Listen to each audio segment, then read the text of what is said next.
Everyone wants to become a better person. They buy the books, watch the videos, wake up at 5 a.m., delete social media, start going to the gym.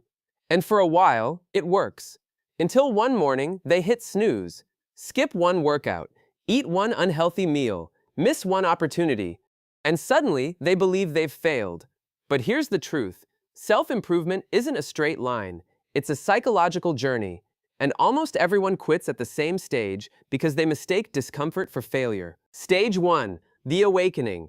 Every transformation starts with discomfort. Not motivation, discomfort. One random Tuesday, you look at your life and think, there has to be more than this. Nothing dramatic happens. You just get tired of being the person you've been. Psychologists call this cognitive dissonance, the painful gap between who you are and who you know you could become. That gap hurts, and pain creates movement. Stage 2, the motivation high. This is the most exciting stage. You watch self-improvement videos for hours, you make schedules, buy notebooks, download habit trackers, you feel unstoppable. But something interesting is happening. Your brain is already rewarding you. Research shows that anticipating change activates the same reward system as achieving it. That's why planning feels productive, even when you've done nothing yet.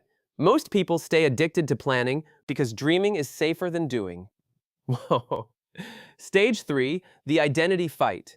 Now reality arrives. The alarm goes off. The workout hurts. The book feels boring. Meditation feels impossible. You think, maybe I'm just lazy. You're not. Your brain is protecting your old identity.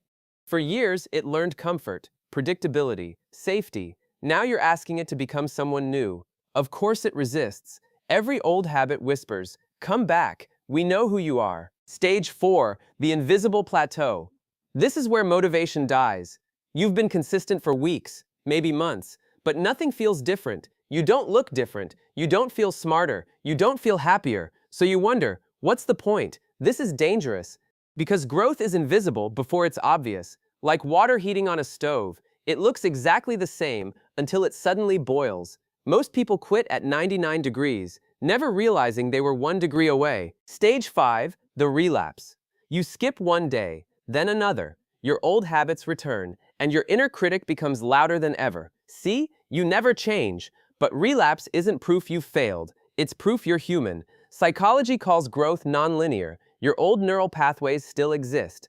They're simply easier to access. Falling back isn't the opposite of progress. It's part of progress. Stage 6, the identity shift. Something strange happens. You stop chasing motivation. You stop waiting to feel inspired. You simply become someone who shows up. You read because you're a reader. You train because you're an active person. You rest without guilt. You fail without quitting. Your habits stop feeling like tasks and start feeling like who you are. This is where discipline quietly replaces motivation, and life gets easier. Not because it's easier, because you're different. Stage 7, the stage most people never reach. People think the final stage is success. It isn't. It's peace. You stop comparing yourself. Stop chasing perfection. Stop trying to prove your worth every single day. You realize self-improvement was never about becoming someone impressive. It was about becoming someone you enjoy waking up as.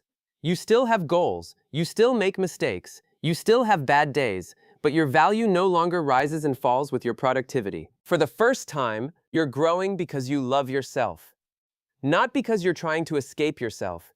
And that's the difference almost nobody discovers. Maybe that's why so many people stay stuck. They think self-improvement is a race, a checklist, a destination, but it isn't. It's thousands of quiet decisions that nobody sees. It's choosing to try again after failing. It's forgiving yourself instead of starting over. It's realizing that every version of you, even the anxious one, the lazy one, the scared one, was simply trying to survive. One day you'll look back and notice something surprising. You never became a completely different person. You simply became more of the person you were before fear, comparison, and doubt convinced you to be someone else. And maybe that's what self-improvement was supposed to be all along.